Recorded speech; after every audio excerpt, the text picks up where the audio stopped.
commented them. Does anybody else have a question? Yes, Councilman Daughtridge. We keep on touching around, and as everyone else, I appreciate you being here and I know your team is dedicated to Rocky Mountain. We appreciate that and wish we weren't, but the reality is we are. Keep on touching around. You don't want to come in here. We don't want you to come in here. And can you be clear to us and to the public, if you came in here, in general, what would happen? What would you look? Would you look at, what's good for this program and that program, or would you just look at the finances and go from there? Could you be a little more explicit with that, please? Sure. In terms of my saying that the LGC does not want to come in here, I think that as secretary, I am staff to a 9-member board of elected and appointed officials, including the state treasurer, the state auditor, the secretary of state, and other folks, and they are the ones that would ultimately make the decision. I will tell you that the local government commission has a staff of 35, and we are responsible for the financial health of over 1,100 local governments. So when I say we're not interested in coming in unless we have to, for the LGC to come into any unit and assume control has to be the very last reasonable option, just because of the number of units and because we believe in local control.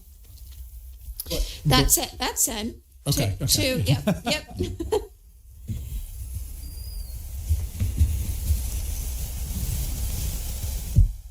I'm thinking for just a moment.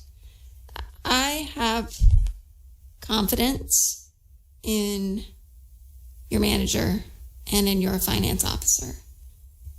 And so if the LGC were to take control of the finances of Rocky Mount, barring any specific instruction from the 9 elected members to our staff, we would do basically exactly what your staff have been doing, going through every revenue projection for next year and looking to see if they are sound. I have already been working on that with your staff, actually, and going through every, I would say, category of expenditures to figure out what's going wrong and how can we fix it. Cutting optional services, yes. One-time fixes like selling the land that was bought for the casino and now might be used for some other economic development project, selling the land, that sort of thing. That would be a priority of ours. Right. And just a clarification on that land, that the casino, the state legislature is the one that said no casinos. And yes, we did not exercise those. The options were by someone who was interested in casinos. And once that went south, they no longer wanted that land. And after that occurred, we saw an opportunity for that land that was the options were ending in that December of that year, so about 2 or 3 months. And we consulted with our staff at the time, along with a consultant of Davenport and Company. It was not casino land from this city council. It was optioned land that was assembled off of, because that has been picked up by the news media and locally, and that is I appreciate where you're coming from. Originally it was, but this body got it because it was assembled land. And right, wrong, or indifferent, it was assembled land. Fair enough. And right now it is vacant land that you are making payments on. Respectfully.